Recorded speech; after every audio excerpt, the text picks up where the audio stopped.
Olá pessoal, eu sou o Newton Gomes da CPA Informações Empresariais. Muito bem, essa aqui é a coluna do Newton do dia 25 de janeiro de 2019. Aliás, hoje é aniversário da cidade de São Paulo. Parabéns para a nossa capital. Muito bem, eu gostaria de falar de um assunto muito importante, muito atual, que é o seguinte. Como todo mundo sabe, o Brasil esteve, já terminou participando daquele fórum econômico na Suíça, lá em Davos. E foram vários ministros, foram o presidente e vários ministros sobre lá, né?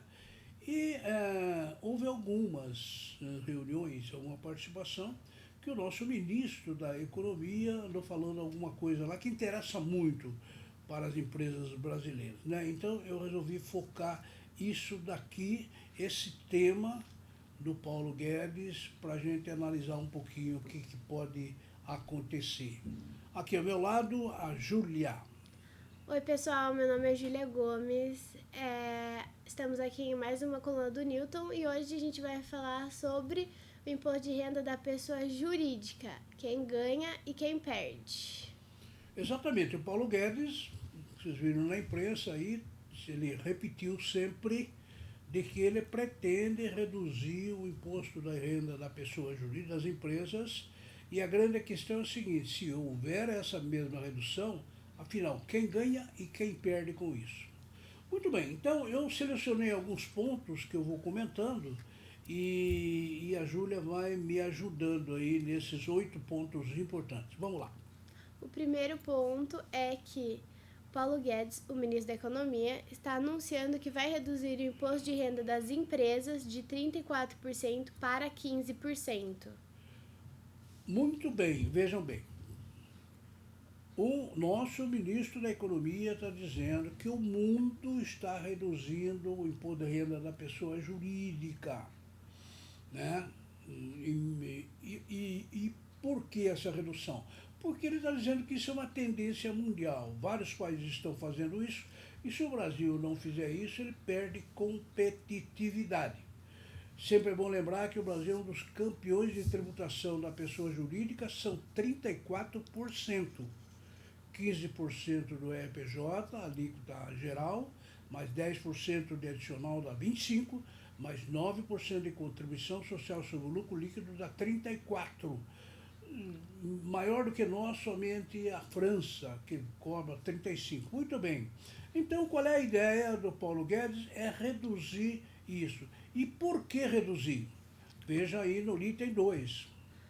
Os Estados Unidos, em 2017, reduziu o IRPJ de 35% para 20%, e vários países ao redor do mundo também estão reduzindo.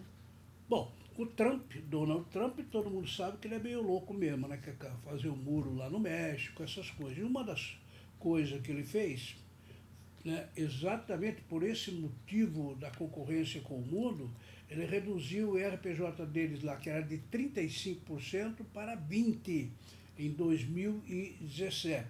Bom, claro, quando os Estados Unidos fizeram desse jeito, vários países fizeram. Aqui na América Latina, por exemplo, a Argentina já fez no ano passado, reduziu também. Vários países estão reduzindo e o Brasil não, na ideia do Paulo Guedes, não pode ficar parte dessa movimentação. Muito bem, mas sempre terá algum problema, né? Isso aí. Os especialistas advertem que, embora as alíquotas no Brasil sejam maiores, a base de cálculo é menor. É, veja bem, nos Estados Unidos, por exemplo, eles tinham uma base de cálculo e cobravam 35. Eles reduziram isso para 20, mas aumentaram a base de cálculo. Tem algumas coisas que não são dedutíveis, eram e não são dedutíveis, e assim por dentro. Aqui no Brasil, nós temos algumas situações em que a base de cálculo é menor, isso nós vamos comentar depois. Embora as alíquotas somadas deem um percentual muito alto, mas nós temos bases de cálculo menores, então temos que tomar cuidado com isso. Veja bem, se o Brasil já está encrencado, tem um déficit público aí que chega a 139 bilhões de reais, né? Então ele não pode perder receita. Ora, quando o ministro da Fazenda diz, olha, a alíquota nossa é de 34, vai cair para 15, tem uma perda de 19%, a grande questão é o seguinte, mas a gente vai perder essa receita e não tem nada no lugar? É isso que nós vamos falar agora. A perda da arrecadação seria compensada pela cobrança do IR de 15% sobre os lucros e dividendos distribuídos e pela indedutibilidade dos juros sobre o capital próprio. Muito bem, a legislação do imposto da pessoa jurídica, no geral, ela tem no Brasil algumas características. Primeiro, até 31 de dezembro de 1995, o país tributava a distribuição de lucros ou dividendos. Por exemplo, a empresa apura um lucro, se resolver distribuir isso para os sócios, havia uma tributação. A partir de 1º de janeiro de 96, essa tributação foi revogada. E de 96 para cá, inclusive hoje, qualquer empresa pode distribuir lucro e não paga nenhum imposto, não há nenhum imposto. Qual que é a ideia do Paulo Guedes? Bom, nós vamos reintroduzir essa tributação e ele está dizendo aí que seria 15%.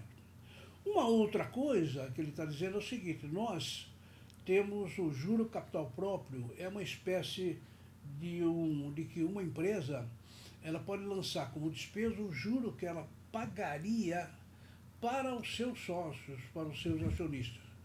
A ideia é muito simples. Se uma empresa precisa de 100 mil reais e vai no banco, empresta, ela vai ter que pagar juro para o banco.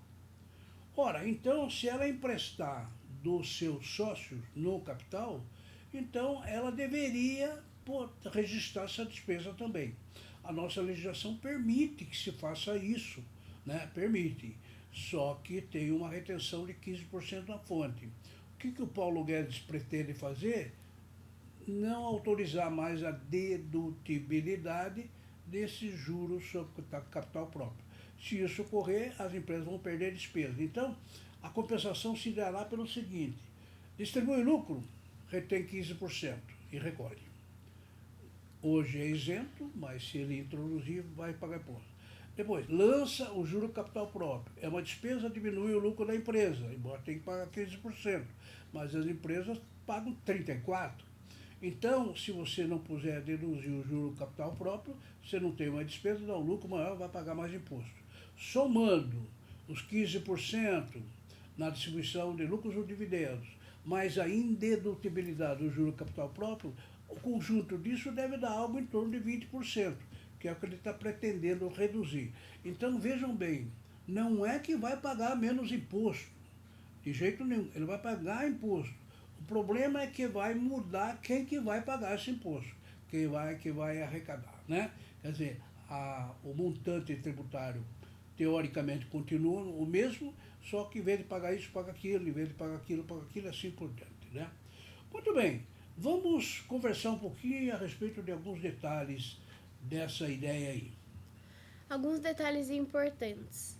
A distribuição de lucros e dividendos não é obrigatória e o lançamento dos JCP também não é obrigatório. Vejam que é interessante, né? A distribuição de lucros ou dividendos, na ideia do Paulo Guedes, estará sujeito a uma alíquota de 15% para compensar a diminuição da alíquota, né? E o lançamento do JCP, do juro capital próprio, não seria dedutível, então também aumenta a arrecadação. Então, veja bem, ele perde na alíquota, que vai de 34, cai para 15, mas aumenta na distribuição no JCP. O problema é o seguinte, a distribuição de lucro não é obrigatória, na lei não diz, as empresas estão obrigadas a distribuir lucro para os sócios ou acionistas. Não existe isso. A empresa distribui se quiser. Ora, se ela tiver que pagar imposto, ela pode falar, não vou distribuir. O JCP, o juro capital próprio, é a mesma coisa. Você pode, algumas empresas, dentro das regras legais, pode realmente lançar essa despesa de juro capital próprio. Mas não é obrigatório, faz quem quer. Ora, a empresa pode chegar e falar, não, eu não vou fazer esse lançamento, tal, porque não vai me adiantar nada, né? Então, perco. Então, há um erro, talvez na lógica, no raciocínio, em que haverá uma compensação, porque você pode ter uma redução do 34 para 15, são 19%, mas do outro lado você não pode não ter aumento, porque as empresas resolvem não distribuir e o juro capital próprio também não faz, né? Porque não são obrigatórios. Então, talvez tenha um problema de raciocínio que nós teríamos que dar uma verificada. Muito bem, mas aí tem duas situações importantes. Primeiro, nessa história toda, se houver essas modificações, como é que ficam as empresas, determinadas empresas? É isso mesmo, Julia? Isso aí. A dúvida é como ficam as empresas do lucro presumido e as empresas do simples. Muito bem, olha, a empresa do lucro presumido e a empresa do simples têm um sistema de apuração do resultado diferente, né? Nós sabemos, lucro presumido ou é 32, ou é 15, ou é 8%, ela tem um sistema de apuração do imposto diferente, porque a base de cálculo acaba ficando pequena. Mais o imposto de renda que ele é pago é exatamente 15, a mais adicional de 10 e mais a contribuição de 9. Então, reduzindo para o presumido e para o simples, quando você reduz essas alíquotas, tudo bem, haverá um ganho. Por quê? Porque elas já pagam pouco, né? Já tem um presumido pequeno, já tem um percentual no simples pequeno, já pagam pouco, vão pagar um pouco menos. Porém, as empresas do presumido e do simples hoje elas podem distribuir lucro à vontade, faz a contabilidade e distribui todo o lucro e é totalmente isento. E haverá uma tributação de 15%. Quer dizer, nesse sentido, a empresa do lucro presumido ou do simples pode ganhar de um lado e não ganha muito, porque a base de cálculo dela já é pequena, mas pode perder muito na distribuição de lucro pelos 15%. Então, eu diria que a empresa do lucro real, ela ganha, porque tem uma alíquota menor, de 34 para 15, mas ela não distribui lucro, certo? Então, ela poderia ter só a vantagem, fica só com a parte boa, fica a parte boa. A empresa do simples, ela realmente terá uma parte boa, que a alíquota cai de 34 para 15, mas já é pequeno, a base de cálculo é pequena. Mas se ela precisar distribuir lucro, né, aí vai ter que pagar o 15%, vai ficar mais caro, né? Então, o problema é que temos que cuidar isso. A menos que na lei, quando sair, até agora não temos nada, mas quando sair ela resolva esse problema. Muito bem, vamos lá. A tendência de ocorrer distribuição disfarçada de lucros. Veja bem, na legislação do imposto de renda da pessoa jurídica tem uma figura que é a famosa DDL, distribuição disfarçada de lucros. Qualquer problema da distribuição disfarçada de lucros, imagina uma empresa que ela tem 100 mil reais de lucro. Se ela distribuir, hoje é isento, tudo bem, dá uns 100 mil reais lá para o sócio e acabou, não paga nada.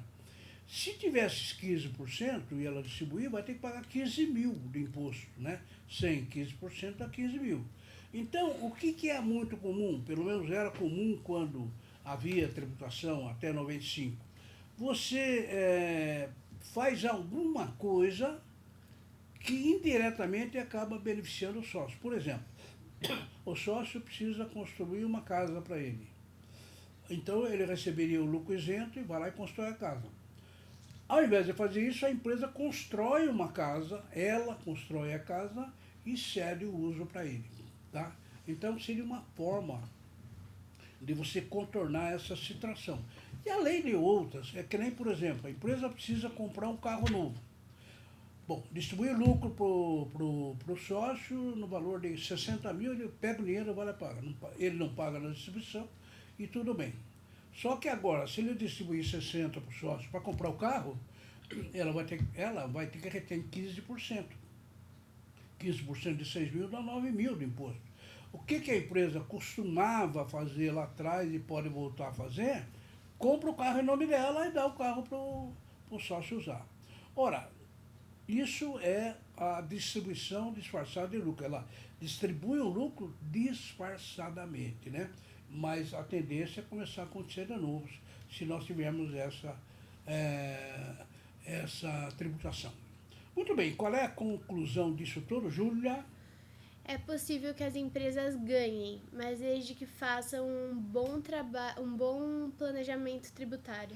Muito bem, então um alerta que nós já estamos fazendo aqui é que será necessário pensar em planejamento tributário. Se porventura uma tributação dessa natureza retornar, tantos anos depois retornar, eu acho que as empresas vão ter, olha, vamos planejar. O que nós vamos fazer? Distribuir, não distribuir, fazer aquilo, não fazer aquilo, né? Então, elas, em princípio, ganham na redução da alíquota, mas podem perder quando distribuem lucro ou deixam de lançar o JCP, né? Então, muito cuidado. Temos que fazer planejamento tributário para que as empresas se adequem à nova situação e acabem não pagando mais imposto. E, de preferência, consigam, com a nova lei, pagar menos imposto. Ok, pessoal? Bom, pessoal, essa foi mais uma coluna do Newton. Espero que vocês tenham gostado. Lembrando vocês do nosso blog, que é reformatributária.netcpa.com.br. O site da CPA é netcpa.com.br. As nossas redes sociais, @netcpa. Não se esquece de se inscrever no nosso canal, de dar like nesse vídeo e de ativar as notificações. Muito obrigada, até o próximo vídeo. Ok, pessoal, eu gostaria de lembrar que nós estamos no final de janeiro e o prazo para entregar a declaração de pessoa física está se aproximando, é dia 30 de abril, né? Então, a gente vai começar também a abordar esse tema que é muito importante, pelo menos daqui até abril, né? E a Júlia, ela ficou encarregada de começar a expor vários temas importantes aí, tá? Então, preste atenção nos próximos vídeos, que nós teremos a coluna do Newton falando de reforma e tal, e também nós vamos falar um pouquinho aí a respeito do imposto de renda da pessoa física. Muito obrigado pela atenção, até a próxima.